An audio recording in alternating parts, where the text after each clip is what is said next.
Good afternoon, everybody. Welcome to the Stellantis Report. I am your host, Chris Surratt. On today's show, we're going to talk about how some local UAWs are voting against the strike against Stellantis. We're also going to talk about how Trump has decided that if he becomes president, he will initiate 100% tariffs on Stellantis if they decide that they're going to move a lot of their jobs over to Mexico.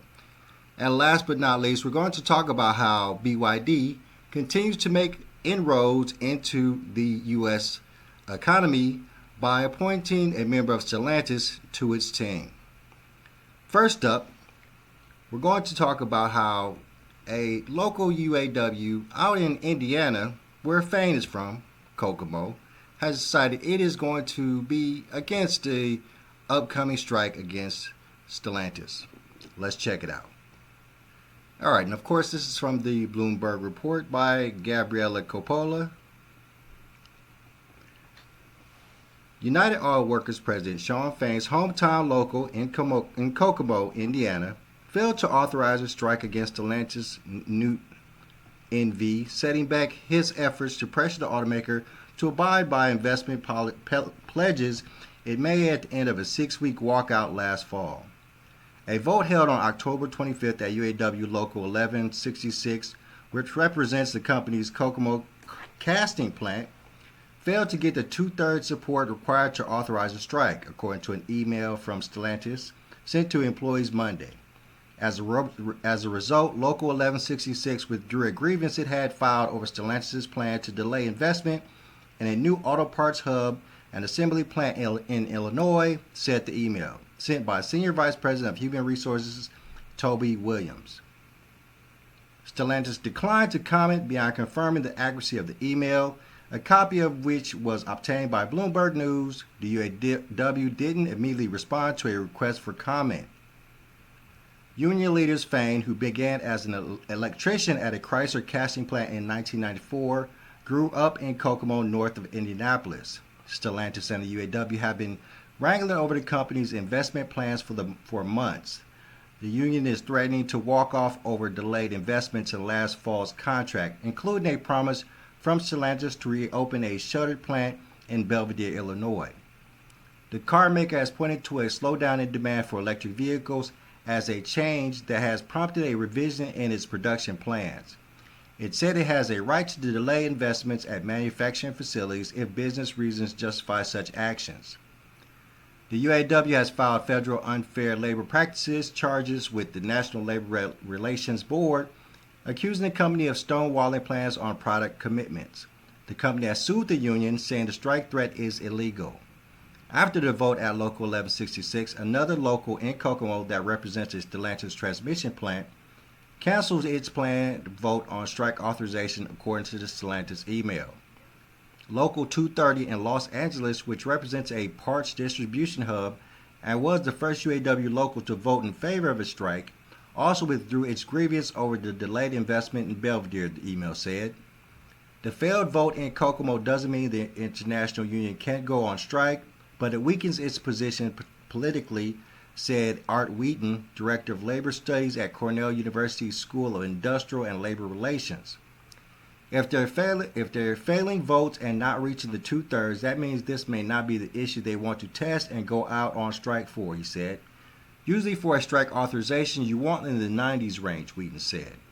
As part of its $19 billion contract that ended last year's strike, Stellantis agreed to create an auto parts hub in Belvidere after consolidating parts distribution centers across the country. It also agreed to restart its idle Belvidere assembly plant in 2027 with assistance from David Welch.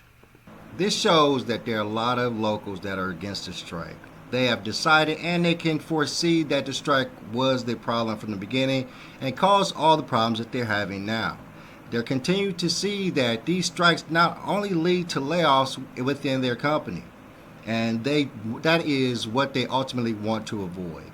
It is a big issue, and it will continue to be a big issue because as these companies go on strike, they have good reason to go on strike. But these strikes are extremely detrimental, and specifically when it comes to Stellantis, which has been a company, as far as we can tell, that does not care about the layoffs, does not care about the strikes because it does not affect them directly. There's no win when these companies go on strike. And my biggest thing is that most of these companies were paying fairly well from the beginning. In most of these situations, these factory jobs were the best paying jobs in those areas. If you were not a career driven and you had a job that was, a skilled job, then a job at the factory with no skilled was the best way that most people could go. So, the fact that these people are vying for more money in dire situations is a problem. They need to be continuing to stay fast and continue to make sure that they save up, because the world is only going worse and worse. These jobs are becoming hard to come by, and to strike against a job that is paying you well is a ultimate mistake. Let's move on to the next Stellantis story. Next up, we're going to read about how Trump is decided that he is going to deal with these problems that Stellantis is creating while it continues to build plants and facilities over in Mexico. Let's check it. All right, and this is from Reuters and Yahoo Finance. Trump says he will charge Stellantis 100% tariff if it moves jobs to Mexico. Republican presidential candidate Donald Trump said on Friday that if he is elected, he would put a 100% tariff on Stellantis if the automaker tried moving jobs from the U.S. to Mexico.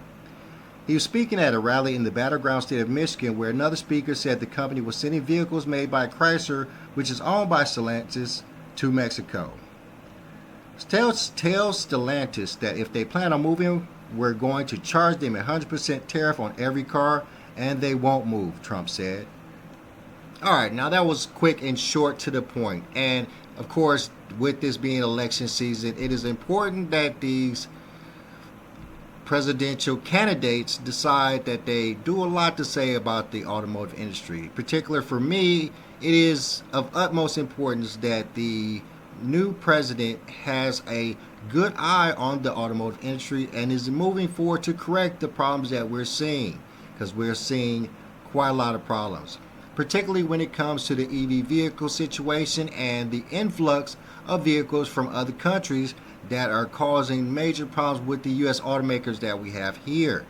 They are not able to sell cars. They are losing major bits of market share, and we need whichever presidential candidate becomes president to step up and make sure that we become the ultimate automaker of the world like we were before. We have not been, particularly because of the EV situation and China's dominance when it comes to EV vehicles.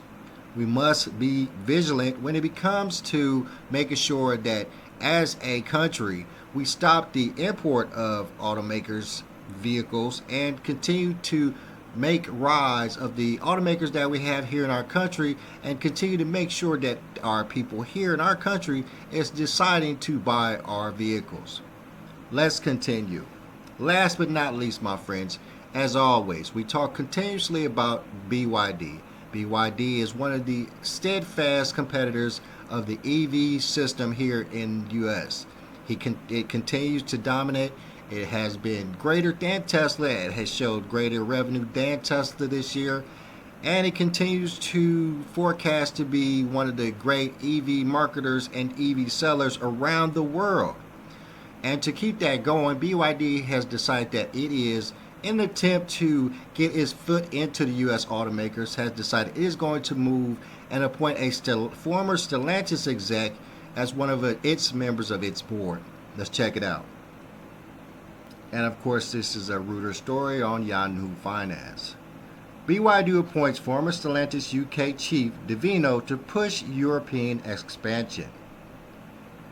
BYD has appointed former Stellantis UK chief Maria Grazia Davino to lead its operations in a group of European countries, including Germany, the Chinese automaker said on Wednesday. BYD, the second largest producer of battery electric cars globally, has been leading Chinese car makers' push into Europe. It is also building factories in Hungary and Turkey to establish local manufacturing capacity. Davino will help consolidate BYD's activities in Europe at a time when the company's distribution network is expanding, the car maker said in a statement. Her appointment comes after the Chinese automaker in August hired former senior Fiat Chrysler Alfredo Altivola as a special advisor for Europe. He has been recruiting former contacts in the firm, now part of Stellantis, as BYD builds a new management structure in the region.